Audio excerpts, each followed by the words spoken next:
Special executive update কী আছে, special executive চাকরির কি হবে, রিক্রুটমেন্ট প্রসেস কবে শুরু হবে, অনেক ধরনের কোশ্চেন আমাদের কাছে আসে, কিন্তু উত্তর একটাই, ত্রিপুরা সরকার বা গভর্নমেন্ট থেকে এখনও কোনো স্পেশাল আপডেট দেওয়া হয়নি।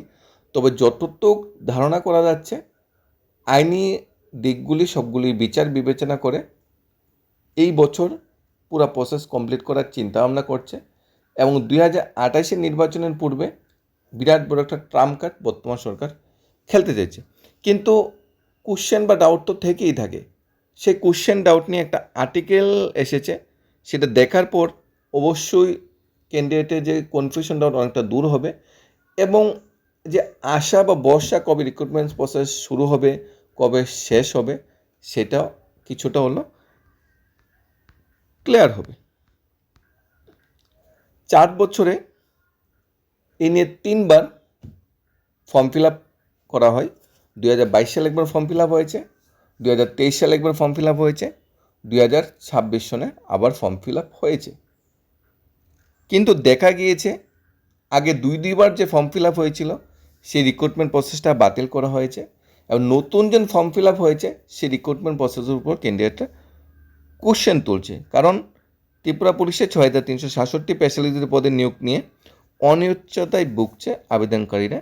এই নিয়োগ প্রক্রিয়া নিয়ে রাজ্য জুড়ে ব্যাপক আগ্রহ থাকলেও আবেদনপত্র সংগ্রহ 2 মাস পরেও সরকারি কোনো হেলদোল নেই। আবেদনপত্র সংগ্রহের পর প্রার্থীদের এডমিট কার্ড দেওয়া কিংবা পরবর্তী নিয়োগ প্রক্রিয়া শুরু করার ক্ষেত্রে প্রশাসনিক নীরবতা অনিশ্চয়তা তৈরি করেছে। 2022 সাল থেকে পরপর 3 দফায় আবেদনপত্র সংগ্রহ করার পরও আগে যে 2 দফায় আবেদনপত্র সংগ্রহ করা হয়েছিল সেটা বাতিল করে দেওয়া হয়েছে। তৃতীয়বার সরকারি টালবাহানায় আবেদনকারীর মধ্যে এটা খুব বিরাজ করছে। প্রসঙ্গ, ত্রিপুরা পুলিশ আইন 2022 সালের সংশোধন অনুযায়ী স্থানীয় আইনশৃঙ্খলা রক্ষার সহায়তার জন্য চুক্তিভিত্তিক এই নিয়োগের উদ্যোগ নেওয়া হয়। 2023 সালে নির্বাচনের সামনে রেখে প্রথম বিজেপি সরকার বিশেষত দীর্ঘ বাম জমানা বঞ্চিত পরিবারের ছেলে মেয়েদের সহজে সরকারি চুক্তিবদ্ধ চাকরিতে সুবিধা দেওয়ার প্রলোভন দেখে এই শূন্যপদ তৈরি করা হয়েছিল। মন্ত্রিসভার সিদ্ধান্তের পর প্রথম অবস্থান হয়েছিল 2022 সালের ডিসেম্বর মধ্যেই নিয়োগ প্রক্রিয়া শেষ করা হবে। সংশ্লিষ্টতা নয় আবেদনের ভিত্তিতে প্রার্থীরা চাকরি পাবেন।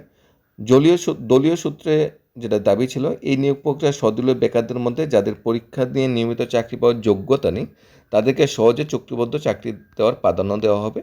দলীয়ভাবে এই ঘোষণার এক বুক আশা নিয়েছিল ত্রিপুরার বেকার চাকরিরত সেই ভাই বোনরা।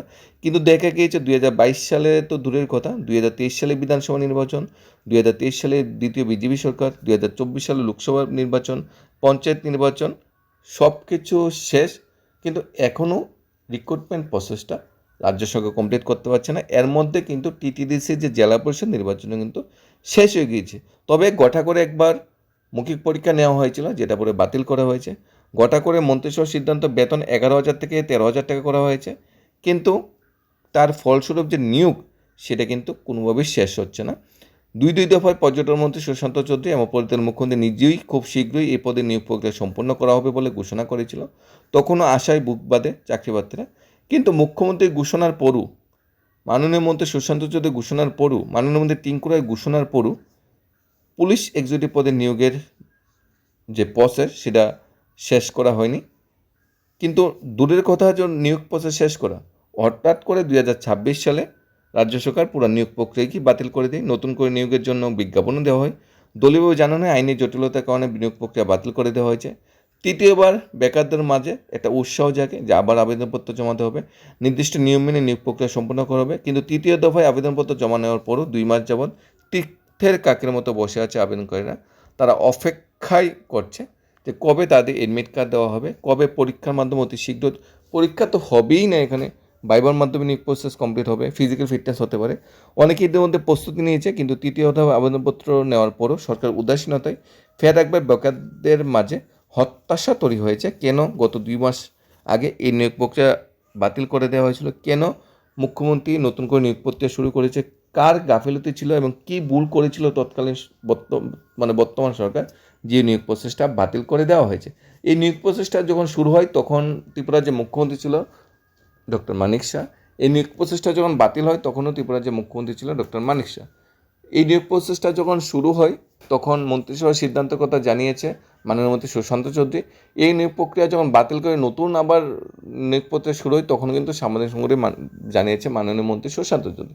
অর্থাৎ বর্তমান সরকারের ভুল ত্রুটির জন্য বা বর্তমান প্রশাসনের ভুল ত্রুটির জন্য নিয়োগ প্রক্রিয়াটা বাতিল হয়েছে, সেটা মেনে নেওয়া যায়। এখানে বেকার চাকরি হতে সে ভাই বোনরা তো কোনো ভুল করেনি। তাহলে বর্তমান সরকারের যে ভুল বা ত্রুটি ছিল সেটার দায়ভার কেন বর্তমান চাকরি হতাশী ভাই বোনরা নেব? বর্তমান চাকরি হতাশী ভাই বোনরা কেন অনিশ্চয়তায় ভুগবে? প্রসঙ্গত, এই নির্বাচিত প্রার্থীদের প্রাথমিক 3 বছরের জন্য নিয়োগ করা হবে, কিন্তু দেখা গিয়েছে চাকরির প্রসেস শুরু হয়েছে 4-5 বছর হয়ে গেছে, শেষ হচ্ছে না। সর্বোচ্চ 60 বছর পর্যন্ত চাকরি করা যাবে, 13,000 টাকা বেতনে চাকরি করা যাবে। সমস্ত প্রক্রিয়া মেনে আবেদনের পর প্রার্থীর আশঙ্কা পূর্বের মতো এবারও নিয়োগ প্রক্রিয়া অনিশ্চয়তার মুখে পড়বে না তো। দ্রুত নিয়োগ প্রক্রিয়ার সময়সূচি প্রকাশ করে স্বচ্ছতার সঙ্গে নিয়োগ সম্পন্ন করার দাবি জানিয়েছে ত্রিপুরার সম্মানিত পেশালিক চাকরি হতাশী ভাই বোনরা। ত্রিপুরায় যতগুলো নিয়োগ প্রক্রিয়া আছে বর্তমানে চলছে, তার মধ্যে সবচেয়ে পুরাতন নিয়োগ প্রক্রিয়া হলো স্পেশালিজেটিভ নিয়োগ প্রক্রিয়া, যার প্রসেস কমপ্লিট হওয়ার পরও দুর্ভাগ্যবশতভাবে সেটা বাতিল করে দেওয়া হয়েছে। কোনো দুর্নীতি, কোনো আইনি জটিলতা বা কোনো স্বজন পোষণ বা কোনো সরকারের ভুল ত্রুটি, যার জন্য নিয়োগ প্রক্রিয়া বাতিল করে দেওয়া হয়েছে। কিন্তু প্রতিশ্রুতিগুলো যে ছিল নিয়োগ প্রক্রিয়া সঠিক সময়ে শেষ করা হবে, সঠিকভাবে শেষ করা হবে, স্বচ্ছতা আমাদের মেনটেন করা হবে, সেই প্রতিশ্রুতিগুলো কেন গভর্নমেন্ট বা দপ্তর পালন করছে না, সেটা বেকার চাকরি হতাশী ভাই বোনদের বোধগম্য হচ্ছে না। তবে 2023 সালে বিধানসভা নির্বাচনের পূর্বে সেটা একটা বিরাট বড় ট্রাম্প কার্ড ছিল চাকরি হতাশী ভাই বোনদের কাছে। আশা করছি 2028 সালে বিধানসভার পূর্ব এটা চাকরি হতাশী ভাই বোনদের কাছে বিরাট বড় একটা ট্রাম্প কার্ড হবে। কারণ নির্বাচন আসলে হঠাৎ করে পুরো নিয়োগ প্রক্রিয়াটা শুরু হবে, হঠাৎ করে শেষ হবে, হঠাৎ করে চাকরি অফারও জয়েনিং দেওয়ার ব্যবস্থাপনা করা হবে। শূন্যপদ বাড়িয়েছে 6,366। আমরা কেনই বারবার স্পেশালিজেটিভ নিয়ে কথা বলি? কারণ টিচার পদে যখন চাকরি পাবে 2,000 কেন্দ্রের চাকরি পাবে, পুলিশে চাকরি পেলে 900+ কেন্দ্রের চাকরি পাবে, টিপিএসসি পেলে 500,000 কেন্দ্রের চাকরি পাবে। একমাত্র স্পেশালিজেটিভ চাকরি যেখানে 6,367 জন কেন্দ্রের চাকরি পাবে, হিউজ নাম্বার কেন্দ্রের চাকরি পাবে, হিউজ নাম্বার পরিবার যারা টেনশনে ছিল, যারা দুশ্চিন্তায় ছিল, তাদের দুশ্চিন্তা দূরীকরণ হবে। সবচেয়ে বেশি সংখ্যক চাকরি হতাশী ভাই বোনরা উপকৃত হবে।